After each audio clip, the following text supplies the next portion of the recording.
সে রেগে গিয়েছে সেটা বুঝতে পেরে তাড়াতাড়ি কাছে গিয়ে বললাম, কিছু কি লাগবে? রাফি বলল, হ্যাঁ আমার ফোনটা দে তো। আমি ফোনটা নিয়ে ভাইয়াকে দিলাম। রাফি, নাবিলের নাম্বারটা ডায়াল করে স্পিকার অন কর। আমি ডায়াল করে দিলাম, কিন্তু পরক্ষণে রাফি ভাইয়ার কথা শুনে পুরো অবাক হলাম। তখন রাফি নাবিলকে ফোন করলো আর বলল, 5 মিনিটের মধ্যে হাসপাতালে এসে মেঘলাকে নিয়ে যা। নাবিল বলল, আরে কি বলছিস? ও না আজ হাসপাতালে থাকবে। রাফি বলল, তুই কি আসতে পারবি নাকি অন্য কাউকে বলতে হবে? নাবিল বলল, এত রেগে যাচ্ছিস কেন? আমি আসছি। রাফি আমার হাত থেকে ফোনটা নিয়ে কেটে দিল। আমি বোকার মতো দাঁড়িয়ে আছি, কি বলবো বুঝতে পারলাম না। ভয়ে ভয়ে বললাম, আমি কি কিছু ভুল করছি? আমার এতক্ষণ ঘুমানো ঠিক হয়নি, তাই না? সত্যি তো, আমি তোর যত্ন নেওয়ার জন্য এসে নিজেই ঘুমিয়ে গিয়েছি। রাফি বলল, আমাকে আর রাগাস না মেঘলা। মেঘলা বলল, এই দেখ কান ধরছি, এমন হবে না, সরি রে, প্লিজ থাকতে দে, প্লিজ বাসায় পাঠিয়ে দিস না, আর ঘুমাবো না। রাফি তার বেডের পাশে টেবিলে থাকা একটা গ্লাস হাতে নিয়ে সজোরে সর্বোচ্চ শক্তি দিয়ে দেয়ালে ছুঁড়ে মারল। গ্লাস ভেঙে টুকরো টুকরো হয়ে গেল। ভয় পেয়ে মেঘলা সাথে সাথে কেঁদে দিল, কারণ গ্লাসের ছোট ছোট টুকরাগুলি জানান দিচ্ছে রাফি কতটা খেপে গিয়েছে। বুঝতে পারছি না এত রাগের কারণ কি। একটু ঘুমিয়েছে তার জন্য এত রাগ? কি করব কি বলবো কিছুই বুঝতে পারছি না। আমার খুব ভয় করছে। কিছুক্ষণ পর নাবিল ভাইয়া আসলো। আমি কাঁদছি দেখে নাবিল ভাইয়া রাফি ভাইয়াকে জিজ্ঞাসা করলো। নাবিল বলল, কিরে রাফি, কি হয়েছে? মেঘলা কি কিছু ভুল করছে? রাফি বলল, গাড়ি নিয়ে এসেছিস নাকি বাইক? নাবিল বলল, আরে বল না কি হয়েছে, মেঘলা কাঁদছে কেন? রাফি বলল, আমি কিছু জিজ্ঞাসা করছি। নাবিল বলল, বাপ রে বাপ, তুই তো পুরাই খেপে গিয়েছিস। রাফি বলল, বুঝতে পারছিস, তাহলে উল্টাপাল্টা প্রশ্ন করছিস কেন? তখন নাবিল ফিস করলো, বলল, গাড়ি নিয়ে এসেছি, বাইকে তো তুই আমার সাথে মেঘলাকে দিবি না, আমি কি জানি না? রাফি বলল, গুড, এই না হলে আমার ভাই, বুঝার জন্য ধন্যবাদ। এখন তাহলে এক্ষুনি এটাকে নিয়ে বিদায় হ, আর রাতে তুই আমার কাছে থাকিস। মেঘলা বলল, আমি যাব না, থাকবো। রাফি চোখ গরম করে বলল, এত কথা বলার সাহস কিভাবে পাচ্ছিস? কি ভেবেছিস হাত ভাঙা তাই মারতে পারবো না? মেঘলা বলল, আমার যখন হাত ভেঙেছিল তুই আমার সাথে ছিলি, আমি এখন তোর ঋণ শোধ করব। রাফি এবার জন্য আরো খেপে গেল। রাফি বলল, কি করবি, ঋণ শোধ, তাই না? নাবিল উঠে ওকে একটা থাপ্পড় মার। নাবিল বলল, রাফি তুই শান্ত হ, আমি ওকে নিয়ে যাচ্ছি, তুই শান্ত হ প্লিজ। রাফি বলল, নিয়ে তো যাবেই, তার আগে একটা থাপ্পড় দে, আর মারার সময় মনে করবি মেয়ে নয় ছেলেকে মারতিস। কোনো মায়া দয়া ছাড়া এমন ভাবে মারবি যেন সারা জীবন মনে থাকে। তখন নাবিল একবার রাফির দিকে তাকায় আর একবার মেঘলার দিকে তাকায়। তখন রাফি বলল, বুঝতে পারছি তুই পারবি না, আমাকেই উঠতে হবে বলে হাত ভাঙা নিয়ে উঠতে যেতে চাইলো, কিন্তু হাতে ব্যথা পেল। নাবিল বলল, কি করছিস, থাম। মেঘলা, দাঁড়িয়ে আছিস কেন? যা বের হ, দেখছিস না রাফি রেগে যাচ্ছে। আমি আর কি বলবো, রাফির রিয়াকশন দেখে বের হতে বাধ্য হলাম। আমার যেতে একদমই ইচ্ছা করছে না, তাই পিছনে ফিরে আবারও তাকালাম, কিন্তু রাফি ভাইয়া আবারও ধমক দিল।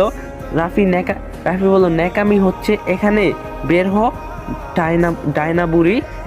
বুক ফেটে কান্না আসছে, তবু ফিরে আসতে হলো। সারা রাস্তা কান্না করতে করতে নাবিল ভাইয়ের সাথে বাসায় ফিরলাম।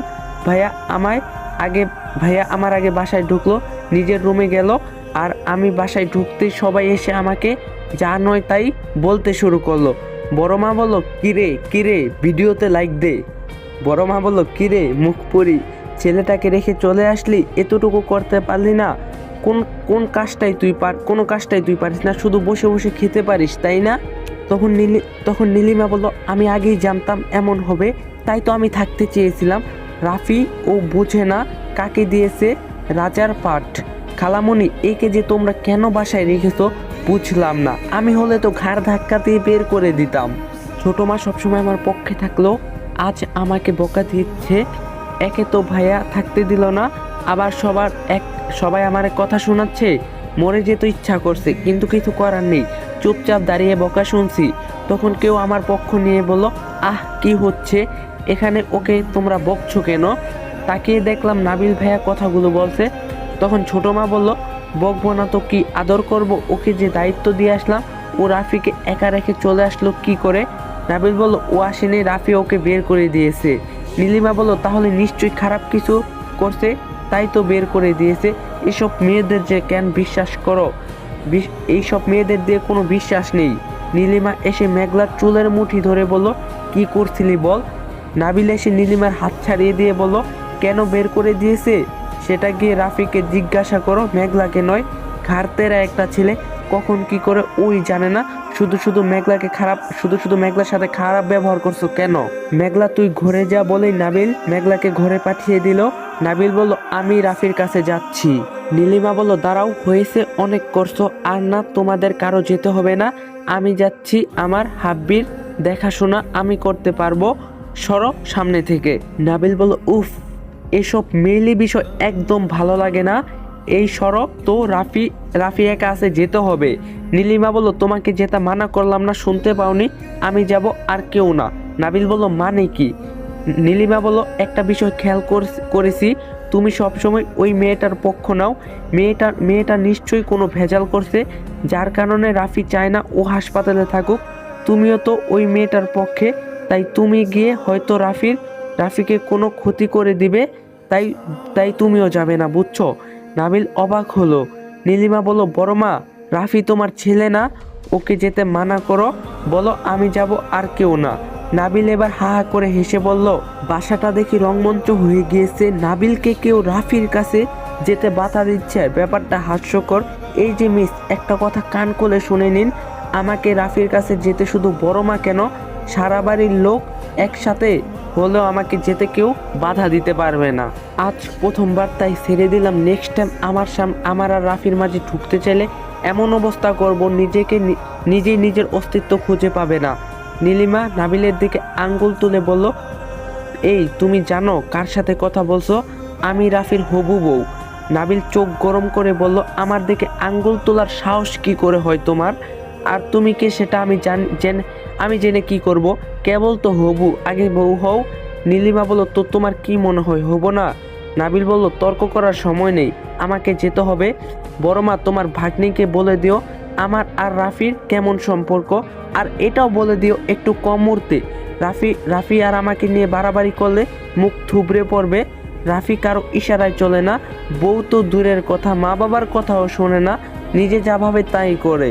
রাফি আর নাবিলকে আলাদা করা এত সহজ না। রাফির কাছে এই বাসার কেউ যাবে না, হাসপাতালের আশেপাশে কাউকে দেখলে খুব খারাপ হয়ে যাবে, বলে দিলাম। আমি যাচ্ছি, ক্ষমতা থাকলে আটকে দেখাও, বলে নাবিল চলে গেল।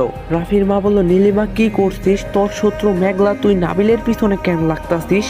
রাফি আর নাবিল একজন অন্যজনের আত্মা। নীলিমা বলল, খালামণি, এই ছেলেটা সবসময় মেঘলাকে আগলে রাখে। রাফি মেঘলাকে কিছু বলতে গেলে ও এসে মেঘলাকে বাঁচিয়ে নেয়, তাই মেঘলাকে সরাতে হলে আগে একে রাফির কাছ থেকে সরাতে হবে। নাবিল হাসপাতালে গিয়ে চুপচাপ বসে আছে। রাফি বলল, কিরে, মুড অফ কেন রাতে কোনো পার্টি ছিল নাকি? থাকলে যা ঘুরে আয়, আমি একা থাকতে পারবো। নাবিল বলল, না রে, মনটা একটু খারাপ। রাফি বলল, কিরে কি হয়েছে বল আমাকে। নাবিল বলল, মেঘলাটা সারা রাস্তা কান্না করতে করতে গেল তো ও, তাই ওকে তুই একটু বেশি কষ্ট দিয়ে ফেলছিস। রাফি বলল, কান্না তো একটু পরেই থেমে যাবে, কিন্তু এখানে থাকলে অসুস্থ হয়ে যেত। মেঘলা খুব ক্লান্ত ছিল, এসেই ঘুমিয়ে পড়ছিল। আসলে সারাদিন বাসায় কাজ করে তো, তার জন্য হয়তো ক্লান্ত ছিল, তাই বাসায় পাঠিয়ে দিলাম যাতে ভালোভাবে ঘুমাতে পারে। রাত জাগলে শরীর খারাপ হয়। ও এমনি নড়ির পুতুল অকারণে অসুস্থ হয়ে যায়। হাসপাতালের পরিবেশ ওর সহ্য হবে না। নাবিল বলল, সেটা ভালো করে বললেই হতো, এত রাগ দেখালি কেন? রাফি বলল, ভালো করে যদি বলতাম ওর পায়ে পড়লেও যেত না। দেখলি না এত রাগ দেখাচ্ছি, তাও ভয় পায় না, থাকতে চায়। আর সত্যি বলতে একটু রেগেও গিয়েছিলাম, ওর সাথে একটু সময় কাটাবো ভাবলাম, কিন্তু ও সবটা ভেস্ত দিল। দেখছিলাম ওর চোখে ঘুম, ক্লান্তির ছাপ, তাই বললাম শুয়ে থাকতে, যাতে রেস্ট নিতে পারে। ভালো মতো রেস্ট নিলে তো সারা রাত একসাথেই থাকতে পারতাম, কিন্তু তা না, তিনি ঘুমাবেন না। আমার চোখটা একটু লেগে গিয়েছিল, উঠে দেখি মহারানী ঘুম থেকে উঠে পড়েছেন, তাই রাগে বের করে দিয়েছি। তারপর আবার বলে ও নাকি আমার ঋণ শোধ করবে। তুই বল, এরপরও রাগ না করে থাকা যায়? নাবিল বলল, অদ্ভুত টাইপের ভালোবাসা, কিন্তু তোর এই অদ্ভুত ভালোবাসার জন্য মেয়েটার কত বাজে কথা শুনতে হলো জানিস। ইনফ্যাক্ট গায়েও হাত তুললো। রাফি বলল হোয়াট, কি বলছিস? নাবিল বলল নীলিমা তুললো। রাফি বলল বাসায় ফিরে ওর ব্যবস্থা করব। নাবিল বলল ছাড় এসব, ওষুধ খেয়ে শুয়ে পর, আমিও ঘুমাই। এদিকে মাঝরাতে সবাই ঘুমের দেশে পাড়ি দিয়েছে, হঠাৎ করে নীলিমার চিৎকার শোনা গেল। আসসালামু আলাইকুম গাইস, এই ভিডিওর লাইক টার্গেট মাত্র 3K। যদি 3K লাইক কমপ্লিট করে দিতে পারো তাহলে কালকে নেক্সট পার্ট পাওয়া যাবে, কালকে আর মিস্টেক হইব না। তো ভিডিওটা সবাই ফটাফট লাইক দাও, চ্যানেলে নতুন হয়ে থাকলে অবশ্যই চ্যানেলটা সাবস্ক্রাইব করে দিবা। দেখা হবে নেক্সট পার্টে, সবাই ভালো থাকবা।